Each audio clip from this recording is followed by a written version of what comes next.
Hozir endi eksperiment ko'ramiz. Rostdan ham shunaqa mazani berar ekan yo'qmi? Xullas, fiyani limonati bilan bu idishi mana limon mazasini beradigan anaqani tekshirib ko'ramiz. Xullas, mana har xil mazasi bor. Kola, limon, uzum, energetik xullas alobatlarlar. Fiyani ham ochamiz. Tabiiy limonat. Endi buni limon mazasi keladigan suv. Qani? Limon katta. Hozir gazingiz deydi-ku. Limon mazasi katta. Endi buni yopib ichib ko'ring-chi. Hid anaqa qilib. Bu ichib ko'rchi bir yopib. Ya bu hidini hisobiga yozgan al deydi-da. Mana qanaqa qo'yaman. Yo'q, mazada limon bor. Endi limonat ichib ko'ramiz. Endi bu nastoящий limon. Aldama. Bor lekin limon mazasi. Juda emas u.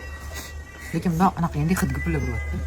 Bu endi o'zi nima sababdan qilinadi? Men o'zim tushunishim bo'yicha kolani tasha olmayotganlar yoki mana bu energetiklarni tasha olmayotganlar uchun menimcha zo'r anaqa bo'ladi bu. Ayniqsa sadrlar bu sanga tegishli.